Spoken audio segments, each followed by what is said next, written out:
ಪ್ರತಿ ವರ್ಷದಂತೆ ಈ ವರ್ಷವೂ ಗಣರಾಜ್ಯೋತ್ಸವವನ್ನು ನಮ್ಮ ಊರಿನಲ್ಲಿ ತುಂಬ ಸಂಭ್ರಮದಿಂದ ಆಚರಿಸಲಾಯಿತು. ಆದರೆ ಈ ವರ್ಷ ಹಲವಾರು ವಿಶೇಷತೆಗಳಿಂದ ಕೂಡಿತ್ತು. ದಿನಾಚರಣೆಯಲ್ಲಿ ಸಾಕಷ್ಟು ಕಾರ್ಯಕ್ರಮಗಳು ಇರುತ್ತೆ. ಈ ಕಾರ್ಯಕ್ರಮಕ್ಕೆ ಭಾಗವಹಿಸೋದಕ್ಕೆ 15 ದಿನದಿಂದಲೇ ತಯಾರಿ ಶುರುವಾಗಿರುತ್ತೆ. ಶಿಕ್ಷಕರು ತಮ್ಮೆಲ್ಲ ಕೆಲಸವನ್ನು ಕೂಡ ಬದಿಗೊಟ್ಟು ಮಕ್ಕಳಿಗೆ ನೃತ್ಯವನ್ನು ಹೇಳ್ಕೊಟ್ಟಿರ್ತಾರೆ.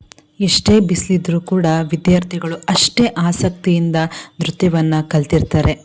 ಈ ಬಾರಿ ನಮ್ಮ ಊರಿನ ಎಲ್ಲ ಶಾಲೆಯ ಸಾಂಸ್ಕೃತಿಕ ಕಾರ್ಯಕ್ರಮಗಳು ಒಂದಕ್ಕಿಂತ ಒಂದು ಚೆನ್ನಾಗಿತ್ತು. ಧ್ವಜಾರೋಹಣದ ನಂತರ ತಹಶೀಲ್ದಾರ್ ಮಮತಾ ಮ್ಯಾಮ್ರವರು ಎಲ್ಲರಿಗೂ ಕೂಡ ಶುಭಾಶಯವನ್ನು ತಿಳಿಸಿದ್ರು. ನಂತರ ಪಥಸಂಚಲನ ಶುರುವಾಯಿತು.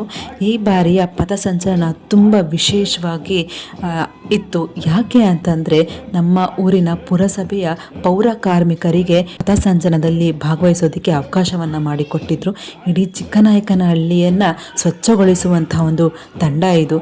ಇವರಿಗೆ ಈ ರೀತಿಯ ಒಂದು ಗೌರವವನ್ನು ನೀಡಿದ್ದು ನಿಜವೂ ಕೂಡ ಎಲ್ಲರೂ ಕೂಡ ತುಂಬ ಖುಷಿಯಾಯಿತು.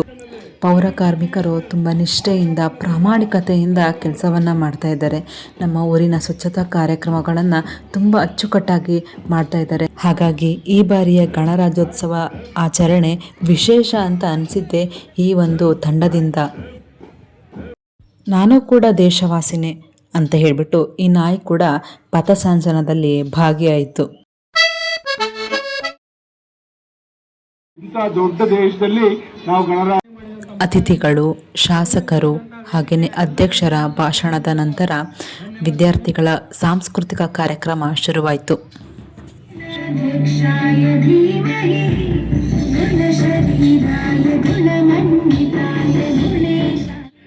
ಅಂಬೇಡ್ಕರ್ ಅವರ ಜೀವನದಲ್ಲಿ ನಡೆದಂತಹ ಘಟನೆಗಳನ್ನು ಆಧಾರವಾಗಿಟ್ಕೊಂಡು ನಮ್ಮ ಶಾಲೆಯ ವಿದ್ಯಾರ್ಥಿಗಳು ನೃತ್ಯವನ್ನು ಮಾಡಿದ್ರು.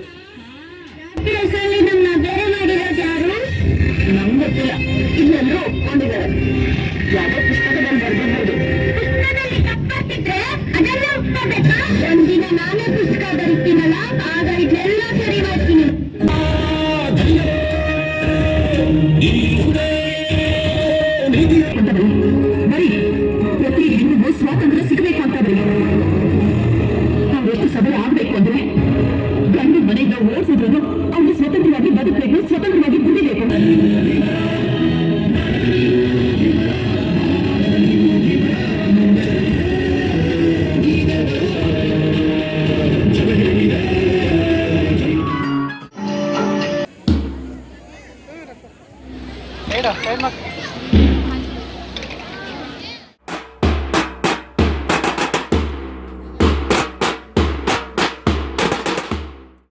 ಎಲ್ಲ ಕಾರ್ಯಕ್ರಮಗಳು ಕೂಡ ತುಂಬ ಚೆನ್ನಾಗಿ ಮೂಡ್ ಬಂತು.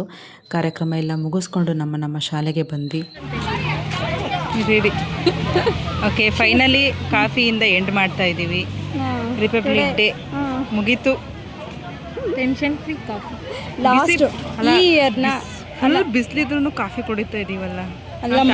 ಈ ವರ್ಷದ ಲೈನ್ಸ್ಗಳು ಹಾಕ್ತೀರಾ ಬಿಡ್ರಿ. ಅಲ್ಲ ಇವಾಗ ಆನಾಡಿ ಲೈನ್ಸ್ ಹಾಕಿದ್ದೀರಾ, ಕಾಫಿ ಲೈನ್ಸ್ ಹಾಕ್ಬೇಡ ನೀವು. ಓಕೆ, ಕಾಫಿಯಿಂದ ಎಂಡ್ ಕರು. ಬನ್ನಿ. ಸುಡ ಬಿಸಿಲಲ್ಲಿ ತಣ್ಣಗಿರೋದೇನಾರು ಕುಡಿತೀವ್ರಿ.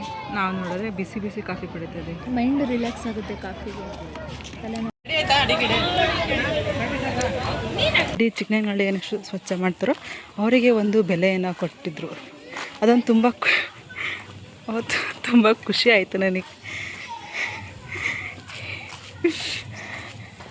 ಇದೆಲ್ಲ ನಮ್ಮ ಮಕ್ಕಳಿದ್ದಾರೆ, ತೋರಿಸ್ತೀನಿ ರೀ, ನೋಡಿ ನಗ್ತಾ ಇದ್ದೀರಿ. ನಾನು ಕ್ಯಾಮ್ರಾ ಇಟ್ಕೊಂಡು ಬಂದಿರೋದು ನೋಡಿ ಯಾಕೆ ಇಷ್ಟೊಂದು ನಾಚ್ಕೊತಾ ಇದ್ದಾರೆ ಅಂತಂದರೆ ಒಂದೇ ಕಾರಣ, ಇವ್ರು ಯಾರೂ ಸ್ಕೂಲಿಗೆ ಬಂದಿಲ್ಲ ಇವತ್ತು. ಇದಾಗಿತ್ತು ಇವತ್ತಿನ ಒಂದು ವಿಡಿಯೋ. ಮುಂದಿನ ವಿಡಿಯೋದಲ್ಲಿ ಸಿಗ್ತೀನಿ. ಎಲ್ಲರಿಗೂ ನಮಸ್ಕಾರ.